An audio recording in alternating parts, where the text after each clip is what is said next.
And so I just hit that record button. So why don't we get started? Let me start off by, I'm so excited to have this conversation this morning, this afternoon, this evening. We truly, at least on our panel, we've got people in each part of the day, almost each part of the day. Well, actually, counting Farhana, we're in the morning, right? Aren't we?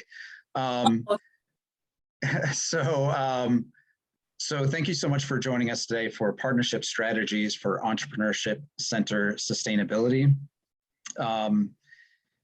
We'll get to introductions in just a moment, but let me note a few logistical items. If you're just joining us, go ahead and introduce yourself in the chat. That'll actually be a wonderful way to warm up to how we'd love for this conversation to go. And that is, we'd love for it to be incredibly interactive. We welcome you to toss questions in the chat. We'll have some time at the end of the session for some Q&A. But we welcome you to chime in through the chat or even unmute yourself if you have any questions or comments as we're going through the session. The genesis of this conversation, so let me give a very high level overview. I'll get into a little bit more details on the context and the focus of the conversation in a few moments. But the genesis of this conversation between myself and my fellow facilitator, Blanca, we were having a chat. She and I are both involved in supporting entrepreneurs, social entrepreneurs, and entrepreneurship centers. And we had this realization that, we don't spend nearly enough time hearing from the amazing leaders and experts in the entrepreneurship, social entrepreneurship ecosystem on their partnership strategies and approaches. And so we thought to ourselves, well, this is, what better time than the Accelerating the Accelerators event to bring together some amazing leaders from, like I said, across the globe who have creative and effective approaches to building and developing and maintaining partnerships to support their entrepreneurship centers. And so we will hear from them in a moment and have them introduce themselves. But I want to take a quick moment to introduce myself, and then I'll hand it over to Blanca to introduce herself and the panelists. So my name is Greg Payne, and I'm based in the Washington, D.C. area. And my focus, so I've spent a good handful of years in the impact space, focused in the US and Latin America, doing a lot of support directly with social entrepreneurs, other underserved entrepreneurs and small business owners, as well as intermediaries, mostly focused on the market-facing type of activities, strategy, marketing, business development, and really excited to be working with Blanca on this panel. Blanca, over to you. Thank you so much, Greg. Thank you so much for inviting me to share this conversation with you. So my name is Blanca Catalina Garcia. I work in the Atlanta, Georgia, southeast of the United States ecosystem, and primarily right now the project that I'm working on is through the Georgia Institute of Technology, where I work for the Advanced Technology Development Center as a startup coach, and also as sort of a community catalyst, somebody who is like an ecosystem builder, trying to catalyze powerful connections and relationships. A lot of what I do is teaching, and so I have had the privilege and opportunity to be doing entrepreneur education for the last 4.5 years, and particularly focused on BIPOC, BIWOC-led companies. So what that means is Black, Indigenous, women of color, people of color. So I've had the privilege and gift to get to work at the intersection of emerging innovation companies that are also led by diverse people.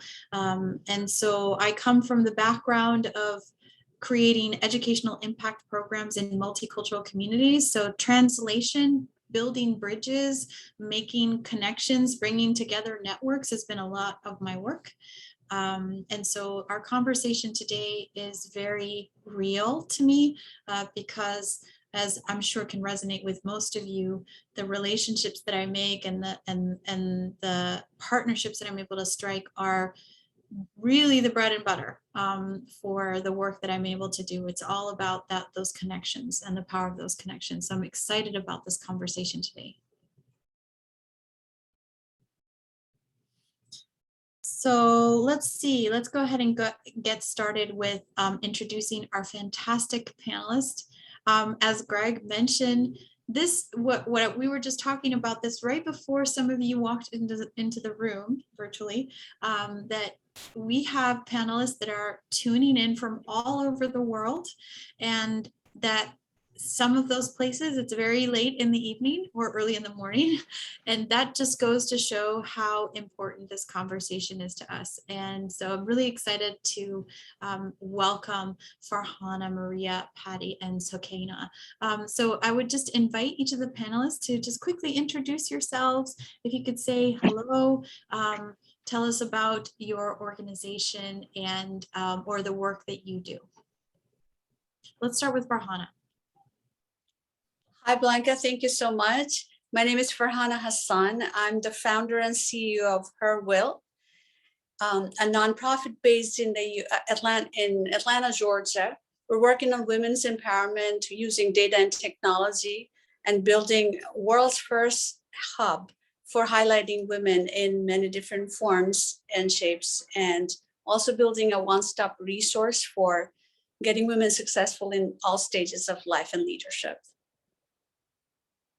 I'm so Thank you, Farhana. Welcome, welcome. Maria?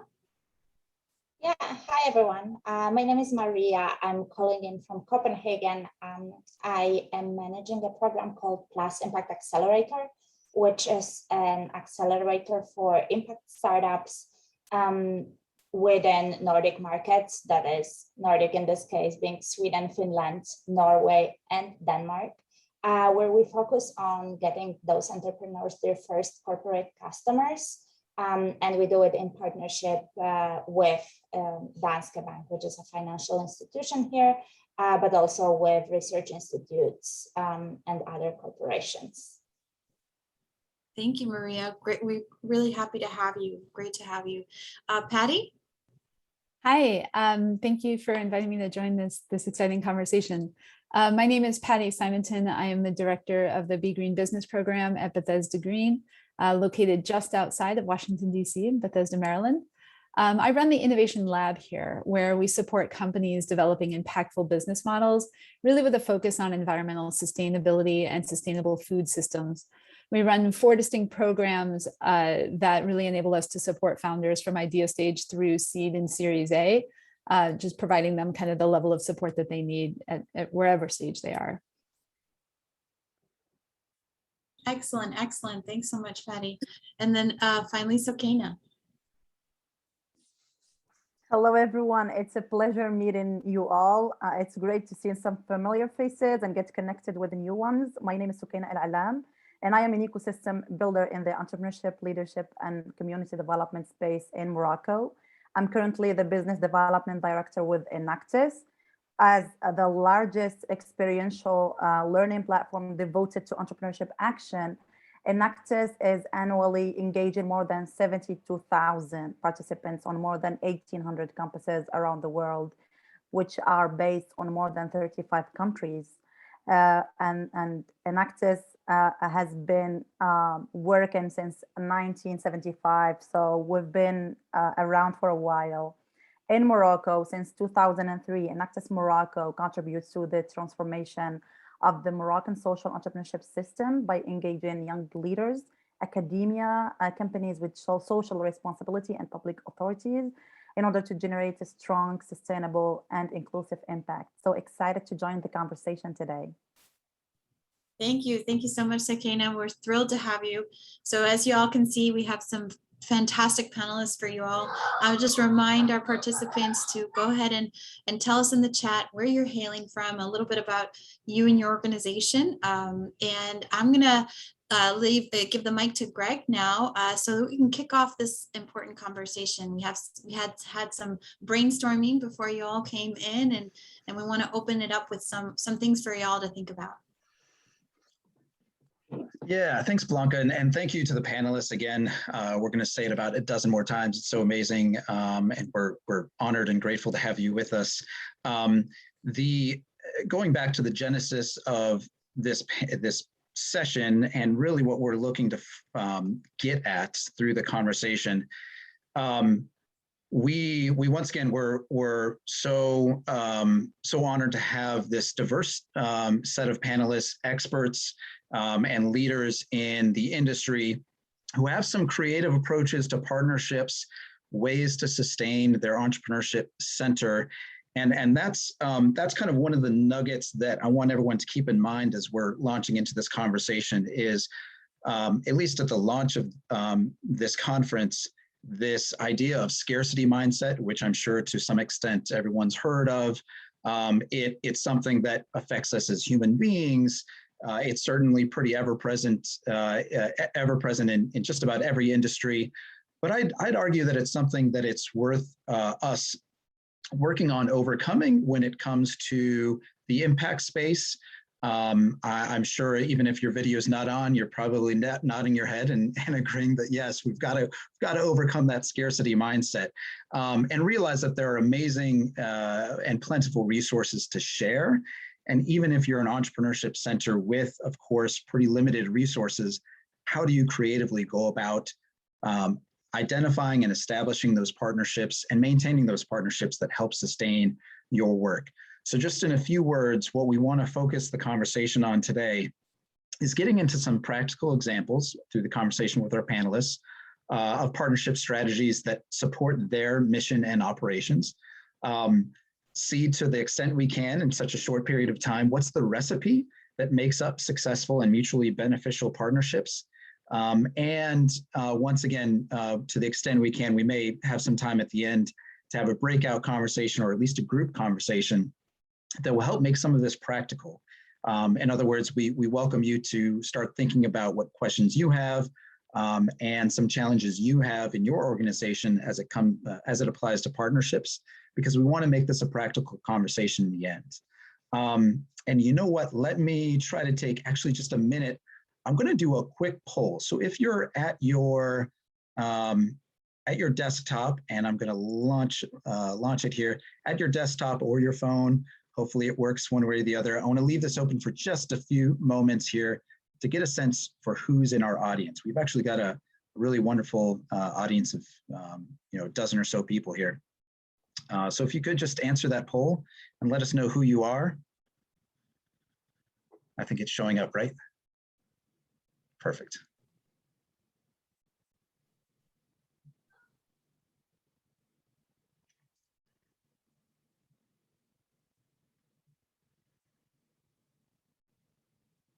Okay. So it looks like we've got just about everyone, only about maybe a few more folks. Great. So I really just wanted to get a quick sense. Thanks so much for everybody who's been able to participate in that poll. So if that's popping up for you all, this is a wonderful look into the sampling of who we have here. Looks like we've got mostly entrepreneurship center and service provider individuals. And we've got most people who are either just launching their partnership strategy or in the process of updating it.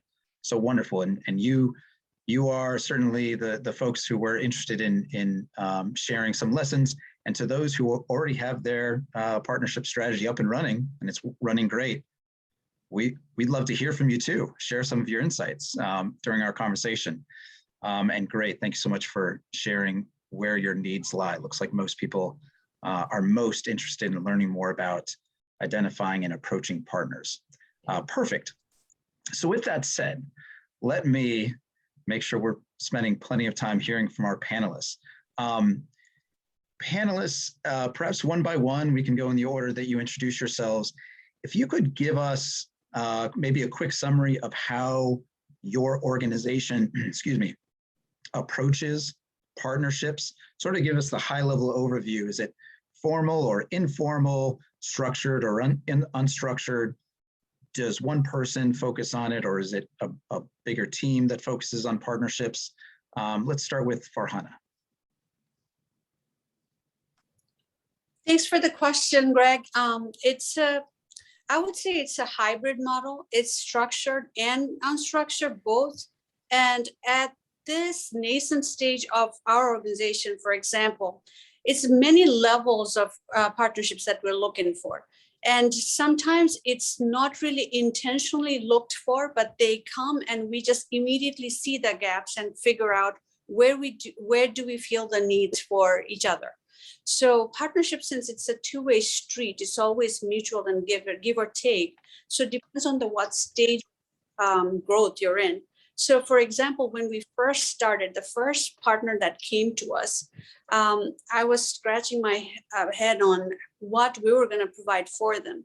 And it was in the middle of COVID, and we're at the peak of COVID, and there was a question, and the part of the world that we were working in Southeast Asia, there was this campaign, do we die of hunger or do we die of COVID? And which one do you choose? So that whole controversy of lockdown came, and does it really work? Doesn't it, or do we have other options? Because people here were just going, revolting against lockdowns, that they're of hunger anyway, so what's COVID? So what we did, we partnered up with this organization, and we're really fortunate to have done that. And we said, you know what, we're gonna do the fundraising for you. So, since we had a very fast growth and we had a vast reach, we had access to these thousands of women around the world. And most of them come from well-to-do backgrounds, and because we were targeting talented women around the world. And we said that we're gonna raise funds, and we did that. So what they gave us was brand recognition immediately. They put us on the map. And what we gave them was real tangible results to show them, look, this is where we add value. With the community that we've built and the digital platform we've created, this is how we're showing you that we matter and our causes matter.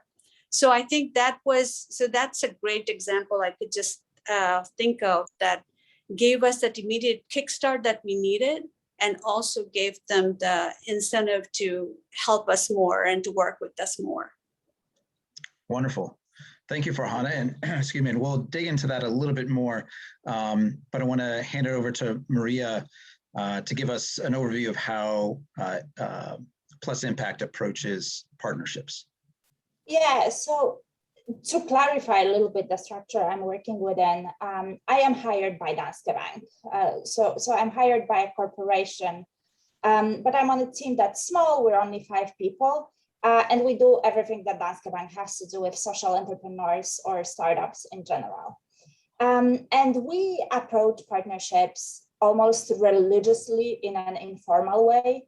And the reason for that being is that although we're a corporation, so you would expect us to, really follow procurement procedures and all screening that's really painful, we do keep it in mind that who has to benefit from us building partnerships between the social entrepreneurs and our corporate customers is really the startups. So if we were to formally approach building these partnerships, the startups would die in the process because they're under-resourced. We don't want to put the burden on them of going through corporate procedures that oftentimes for the scale of partnership they're looking at are unnecessary.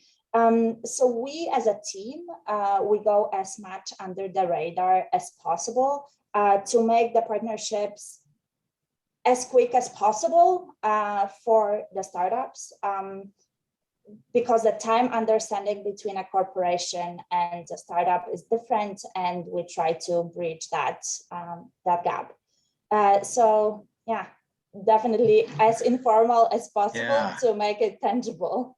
Yeah, well, and that's really interesting, and I do want to dig into that as well. And thank you to both Farhana and Maria for seeding our at least my thoughts on more questions to ask you about some of those partnerships. But we'd like to hear more about that in a moment. Let me hand it over to Patty. Can you give us sort of a summary of how you approach partnerships at Bethesda Green and the Innovation Lab?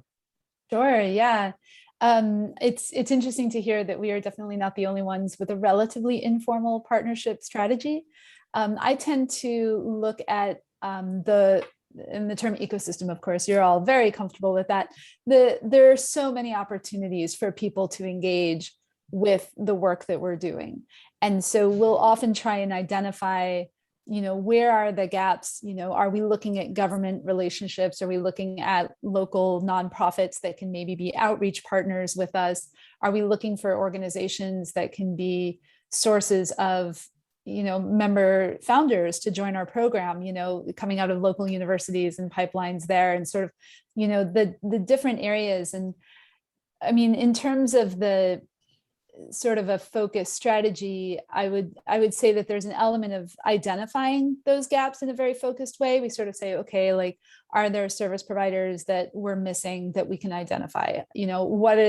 Where are the gaps in our local government connections that we can maybe, spend a little time building those out, which can be really helpful because we can schedule meetings with local government entities to really put our founders kind of in front of them and get a better sense from them, like, what do you need? What are your priorities right now?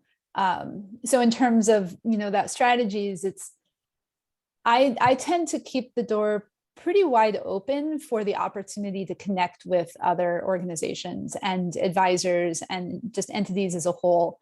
And the way I look at it is that when it comes to environmental sustainability, like, we need all the help we can get. And so the more opportunities I can provide for people to be part of this bigger effort, the better all around. Wonderful. Thank you, Patty. Excuse me. And Sokaina. Listen, I'm all about informal relationships when it comes to partnerships that I know.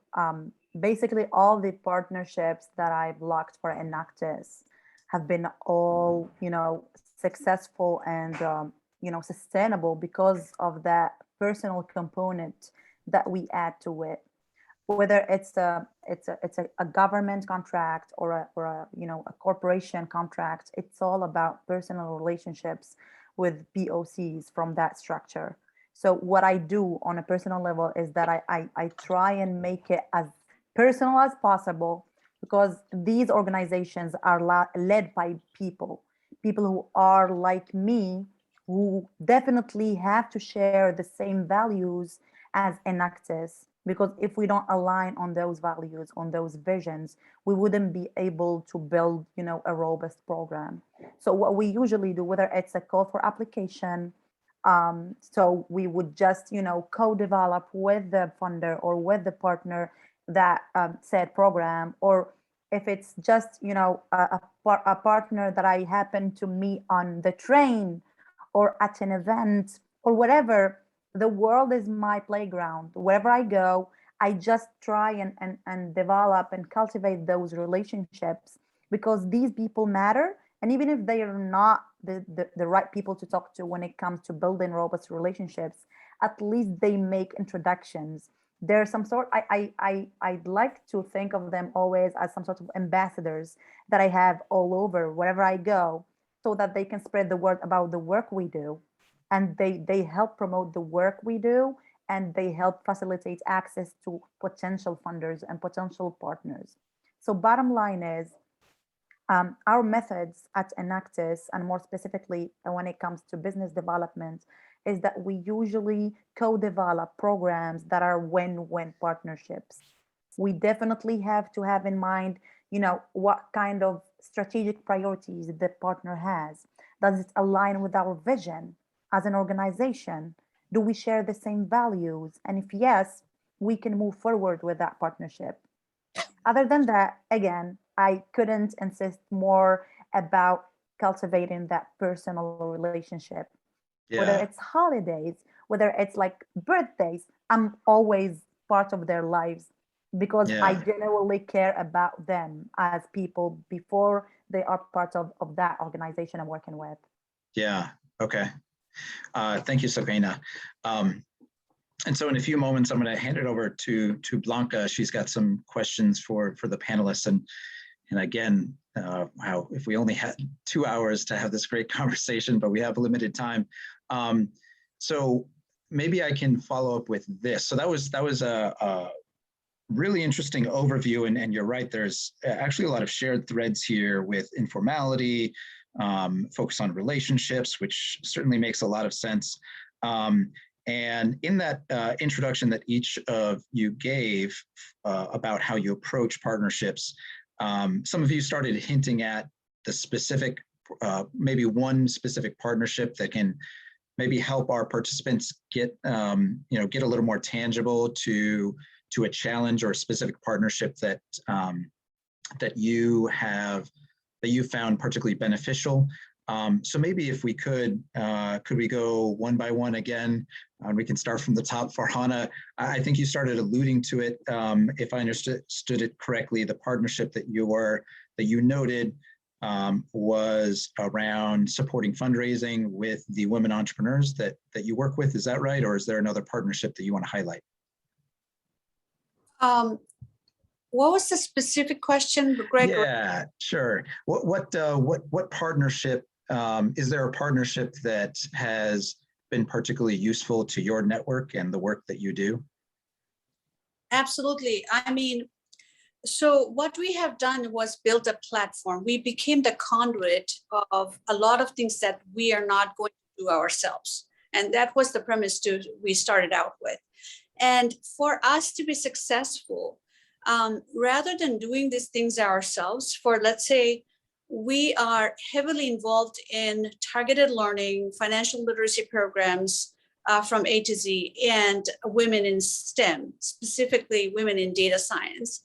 So for us to create, for example, to have women in data science, for us to create that workforce model, development model that we're building, our work is not going to go anywhere unless we have a great number of partners along the way for the whole process, from getting giving the participants basic trainings in data science to get them participate in competitions in hackathon, datathons, to acquire them, giving them scholarship awards, internships, and leadership development path. We have to have a series of partners from the very beginning to end, and then it's a phased approach. So for us to go anywhere, if we had decided to do these things ourselves, it would have taken us years. I think that was the secret sauce, or not so secret sauce, of our rapid success. That, why we have such great reach, and how we are turn out. Right. Did that? Is that? Did that answer your background noise? Yes, that was perfect. Thank you, Farhana. I'm going to have to actually only ask one more question, and then I'm going to hand it over to Blanca, because I want to make sure that we have enough time for some of the questions that she has.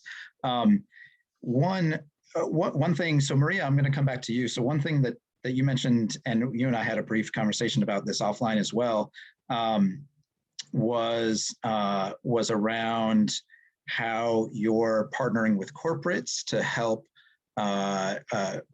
specifically to support entrepreneurs. Can you tell us just a little bit more about a few more elements about how that partnership works, if I had that correct?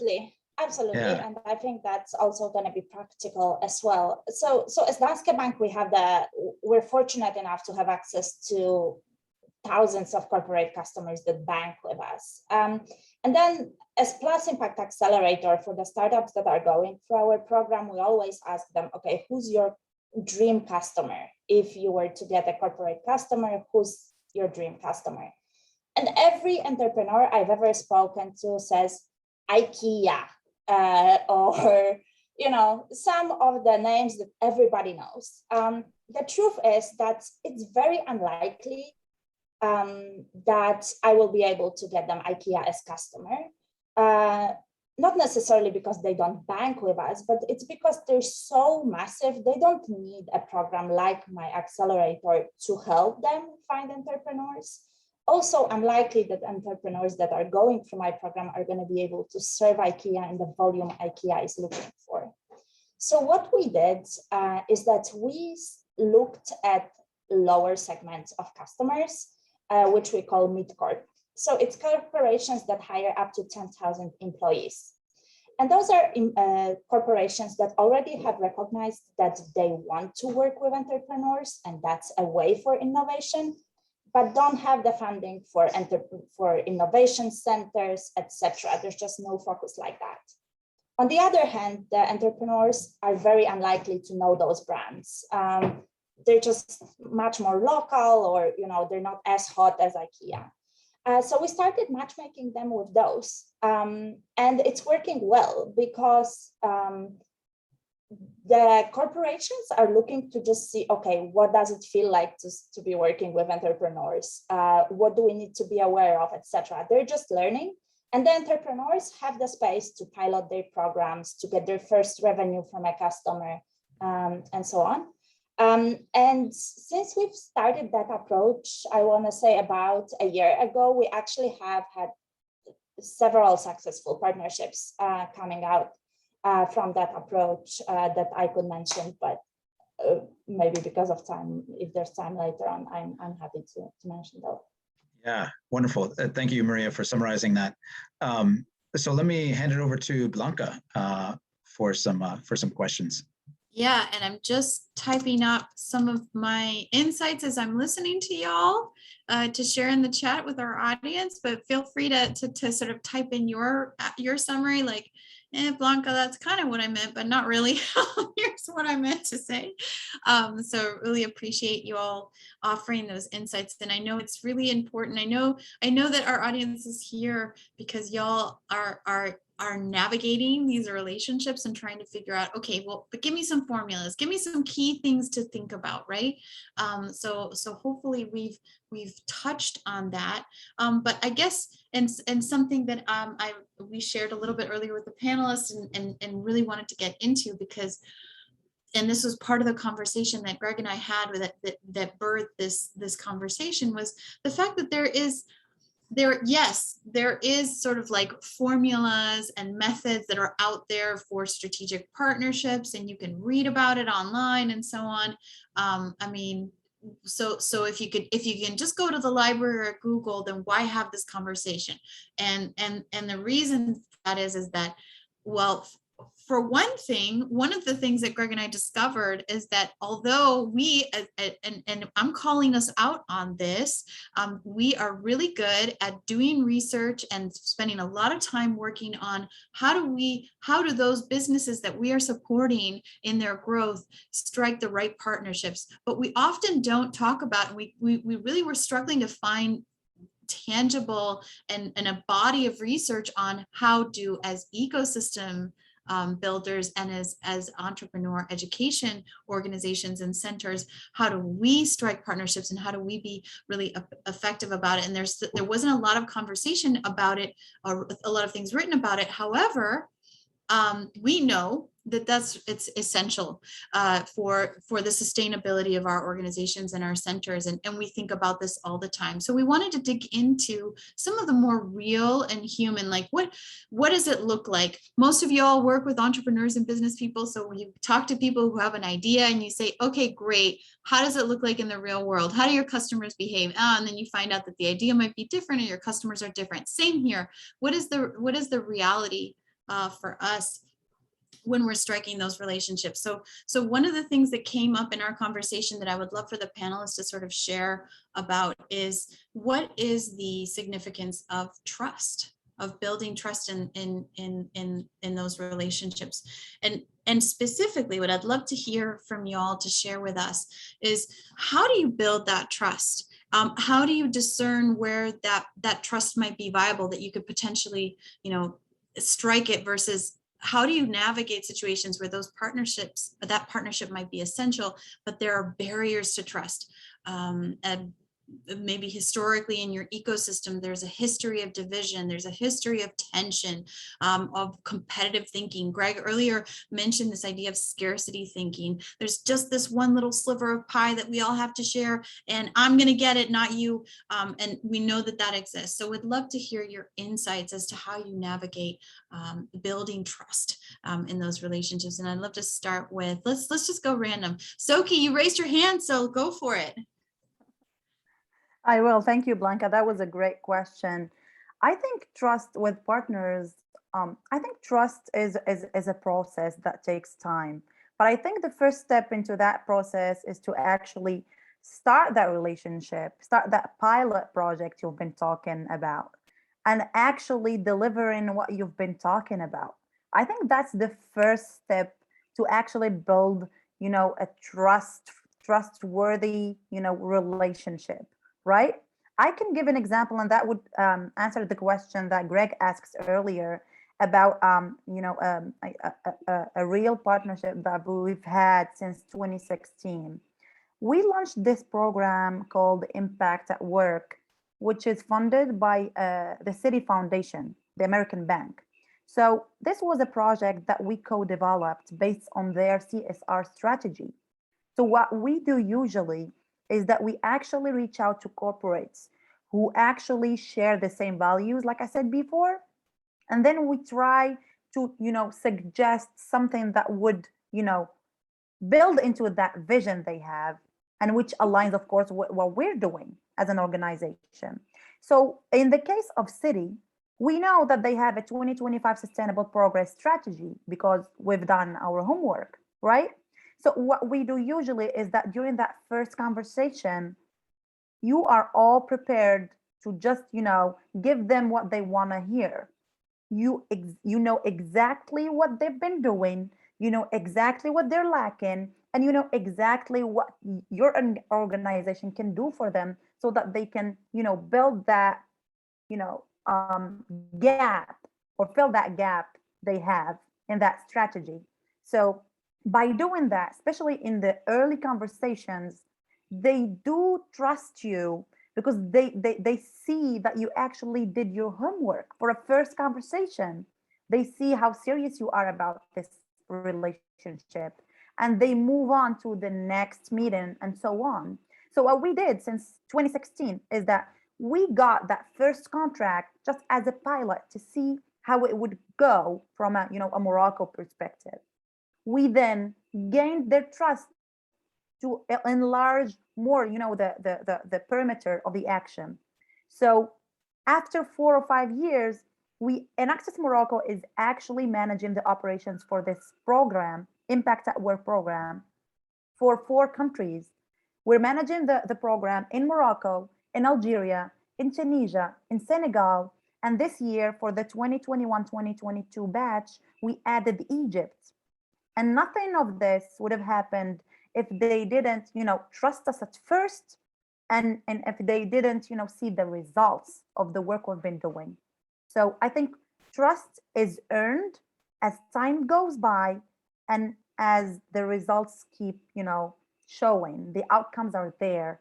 And the ambassadors that I've been talking about earlier are the startups we've been working with. The program is all about supporting youth in all 4 countries so that they can create income generating economic, social, and environmental projects and startups. It uses a grassroots approach to recruit and mobilize high potential startup owners so that they from low and middle income, so that they can, be supported to become successful entrepreneurs who lead successful startups. So I think that's the takeaway of this. Trust is earned and it takes time, but it takes also a lot of dedication from the implementer, from the partner. Yeah. Thank you, Soki. That's so good. And you mentioned a couple of things that I think are really important that Greg and I discussed before. And we were like, we really need to bring this up, this idea of alignment with vision and the shared values. I love that. Patty, I would love to hear your thoughts on this as well. Yeah, no, I mean, I agree with everything, just said. And I guess one thing I would maybe add on to that is just the idea of authenticity and being able to really speak from the heart when you do engage with anyone that you work with. I think that the trust, we have kind of, I wouldn't say divisions at all, but there, murmurings here in the area around, there is that competitive nature when you're kind of grappling for certain founders or different companies and you want them to be in your program, and they end up in upstate Maryland instead of down near us for whatever reason, and we're like, oh, come on, we could have gotten them, that would have been great, and trying to recognize that at the end of the day, we're all like, we exist to provide the best services that we can for the founders themselves, and if another program can provide a better set of tools and resources and opportunities for that founder, they should go there. And I think being honest about how we can support the people that we work with and the founders, and contributing in a very authentic way to the ecosystem as a whole, I think can be really valuable, because I think people see that and they understand that we're not in it for us, we're in it for the people that we work for, and I think that goes a long way. Thank you so much. That I totally agree. I see some plus ones in the chat. And that's absolutely the case. And I think, Patty, you highlight something where, like, if you show up authentically, a lot of times it's because you're talking to somebody with whom you hope to share a vision or feel like you might have some shared values, and it's about the mission and how do you do that together. And sometimes, and I like this idea of, like, sometimes when you lose, you win.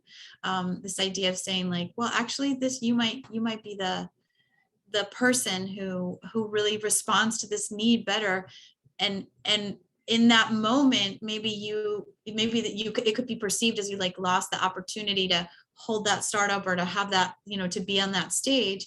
But the reality is that you've just built a relationship. You just, by elevating a colleague in the ecosystem, you create that sort of connection. So it's all these opportunities to give and to be generous, really, in a relationship sense.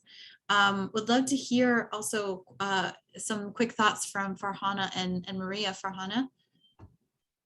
Yeah, I just wanted to summarize what Sukaina and Patty said, that results and performance are the key to building trust. What you deliver speaks volume, and that's the quickest fire way to build that trust. And the second, the authenticity.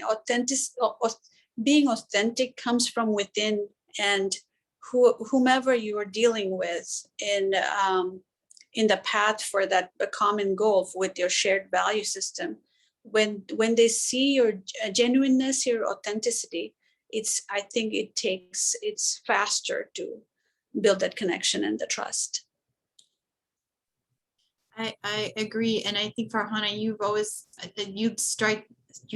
stuck out to me as somebody who really understands the relationship piece and building trust off of, like, what Soki said, this idea of, like, you see people as humans, and you see, and that's something that I've always admired about how you develop partnerships. There's a human aspect to that connection, and seeing that person, and there's this, like, sharing of relationship that comes out. So it's not just so transactional. Maria. I think that the only thought that I have as we're going through this conversation that hasn't been mentioned is that I think trust is, and where it comes from, is also a very cultural thing. And what I mean by this is that we're talking a lot about building trust, but now I'm talking from the perspective of the Nordics. In Denmark, a verbal agreement is legally binding. So in my work settings, trust is given at first. And then the question is what to do not to lose it. And then I think then it comes a lot to performance and so on. But I think depending where you're operating, you might want to consider that. I love that, Maria. You're so right. I mean, to the extent that however you strike that relationship, whether it's you meet at the table with a truly shared vision, or kind of like your first example for Hannah, a targeted solution that you can catalyze in that moment. And it's like all of a sudden you show up as a hero in your ecosystem. However you create that trust, it's all about the outcome, and it's all about that follow-up. So what happens after you've built that relationship, and how do you like continue to show up? And that's where I think we get stuck. That's where I think sometimes this can be a little bit more difficult, because you really have to be committed to following through.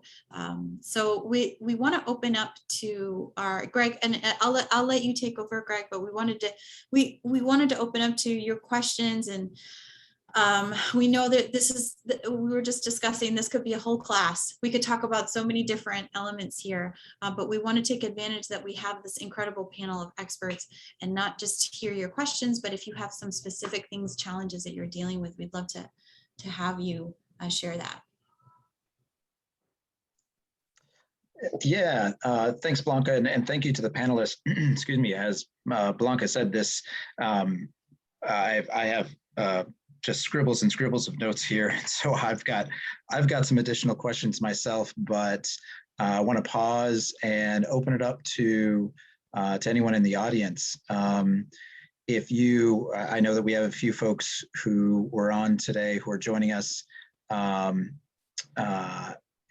who have a well-developed partnership strategy. So we'd love to hear your insights. If you have any insights on how you're utilizing partners and approaching partners to support your entrepreneurship centers, or if you have any questions for the panelists, we'd love to hear from you. And like I said, I've got a few questions up my sleeve myself, so I'll toss that out if we don't hear anyone chime in. And again, feel free to unmute yourself or type something in the chat.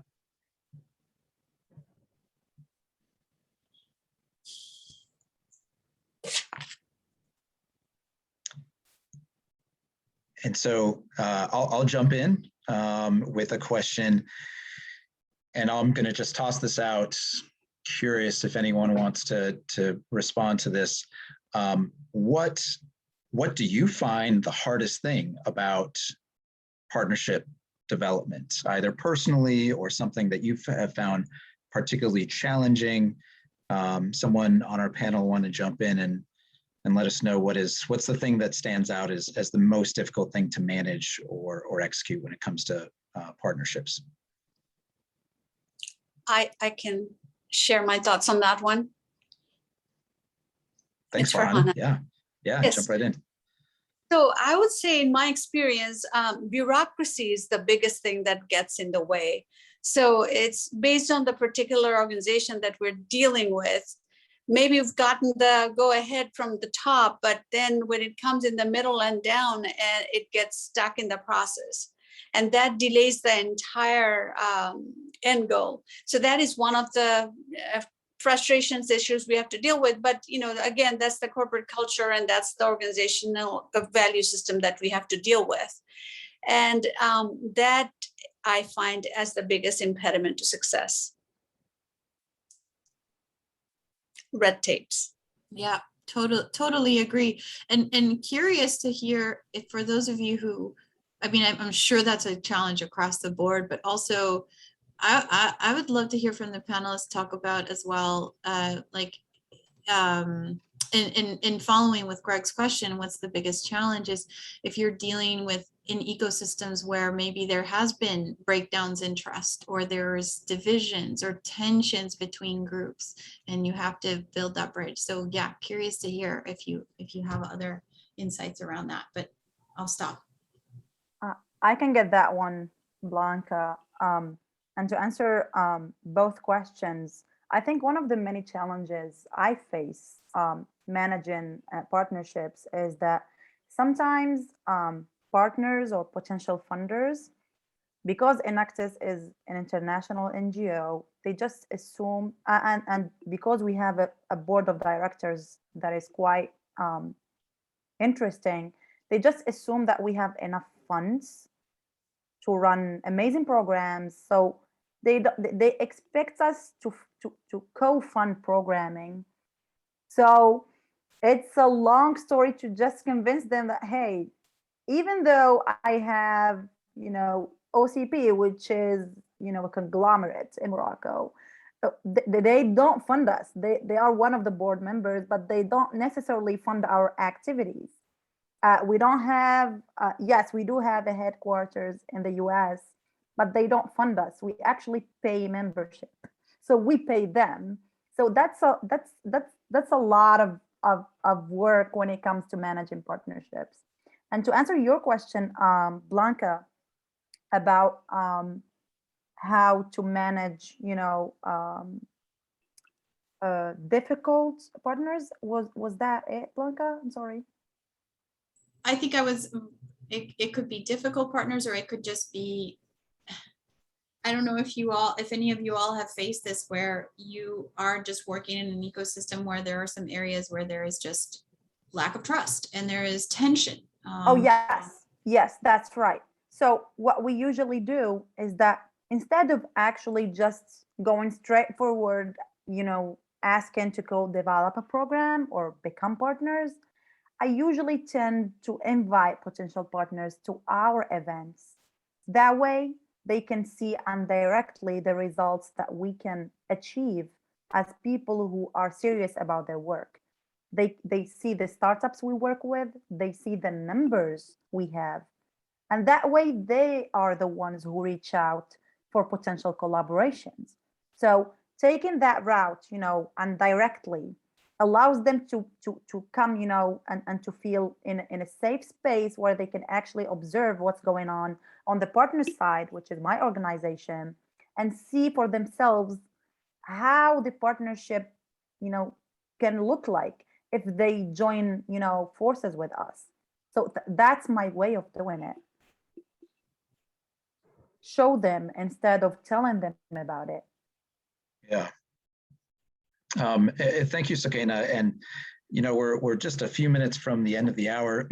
And so I want to make sure we have, well, frankly, I have time to say thank you to the panelists, and thank you to Blanca, and thank you to everyone for joining us. I'll just say a few things that Blanca and I have already said. When we envisioned this, we knew this was an important topic to break into. We knew that these panelists had such rich and diverse perspectives on partnerships. There's a few key insights that I've taken note of here. And what I want to do before we close out is actually share contact information for, or at least LinkedIn, I should say, connection for, if I can get this to do it right, for all of us, for the panelists and Blanca and myself. And so I want to offer this to you all. Obviously, this will be in the recording that will come out as well. So if you don't manage to scribble this down or take a screenshot, you'll still have a chance to get it. But I can't say enough that this was, again, I really do wish we had more time, because I think that there was cool and amazing nuggets to dig into. And I'm grateful for the time that the panelists have given and to Blanca and to the participants for joining us. Blanca, any few words? Yes, thank you so much. So thanks for sharing. Yes, absolutely. Thanks, Maria, for putting your LinkedIn in our chat. If you have other ways that you would like people to be in contact with, please put it in the chat.